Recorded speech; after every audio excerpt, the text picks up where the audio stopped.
Hello, this is my review for The Crown of Smoke, the second in the Shadowscent duology by PM Freestone. There will be some spoilers for this book in this review, and there are some more spoilers for the first book in this review as well. We start this book and everybody thinks that Ash is dead, and I've forgotten what I'm going to say next. Yes.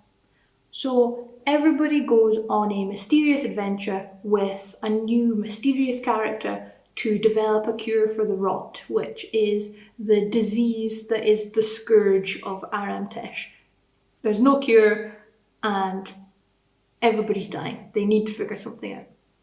But with the multiple POVs, we flip to Ash and we realise he's still alive and he's actually being held captive back in the capital.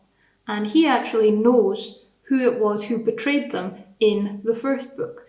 So the whole novel becomes a race against time for Ash to escape his captors and get to the gang, tell them who it is before time runs out. This book was much better than the first one. Freestone really progressed in her writing style, the characters are smoother, everything was better. I enjoyed it a lot more. And Raquel especially was a lot slicker as a character, and she actually felt like a person rather than this spunky, angry, sarcastic caricature who just got on my nerves. And the most interesting thing about this book is that now it's completed the duology, you see that the second book is the complete inverse of the first one. So in The Crown of Smoke, we learn about the god Asmodtag. It's a clunky name though. This god is all about balance, preserving the balance of life, good, evil, everything is perfectly balanced. And with this book, religious balance from the story is perfectly reflected in the structure that Freestone has applied to the duology itself.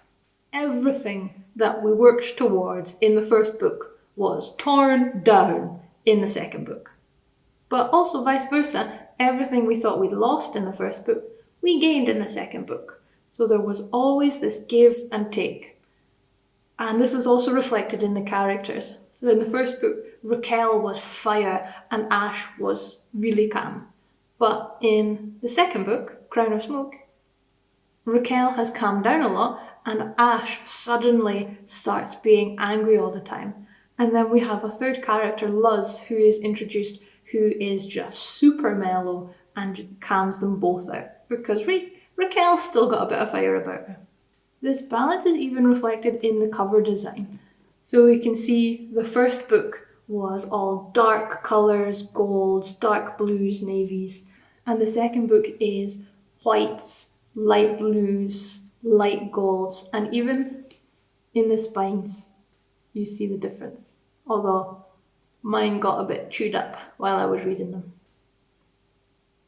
And as I mentioned, Raquel is much better as a character, and we finally get to see some of her considerable competence shine through, and we can finally see that she is intelligent and that she is skilled and she knows what she's doing, and she finally gets a chance to prove that to us as a reader. But it's the development of Ash's storyline that is the most interesting part.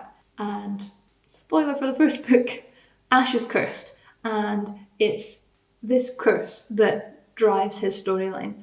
And at the beginning, you feel so bad for him, and you're like, oh no, the captors are terrible, what are they doing to him? And I just wish he could escape and fix everything. But then you very quickly realise that his curse problem is not easy to fix. Although saying that, Freestone does just like wave a magic wand and fix it at the end, but we're gonna ignore that part. And this curse is like the linchpin that when it's pulled, all the beautiful relationships fall apart. And as I was reading, it just felt like the entire world was crumbling around me and I couldn't do anything to stop it. All the beautiful relationships that had been developed were just falling apart. And this was all Freestone's fault, because she was throwing these emotional problems at the characters that they weren't ready to that they weren't equipped to deal with yet. And at one point, Ash almost pushed everybody away. And I was like, oh no, it's okay. We still have time. We still have checks the back of the book. We do not have long enough left to fix this.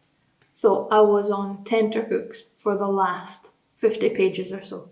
Although the actual climax was a little bit disappointing.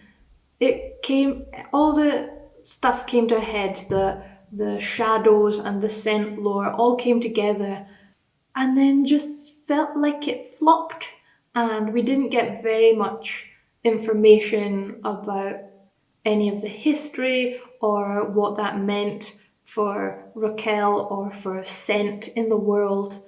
And there was a lot of, we started the battle, a while later this happened, and then a while later this other thing happened.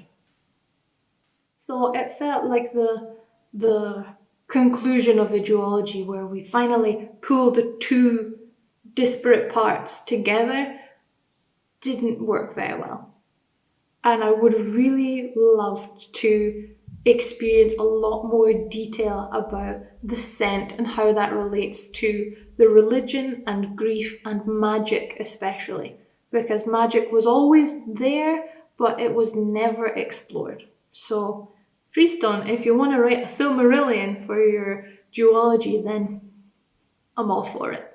Thank you for watching my review of The Crown of Smoke, the second in the Shadowscent duology by PM Freestone.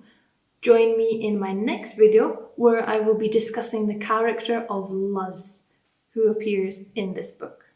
But until that point, I will see you in the comments.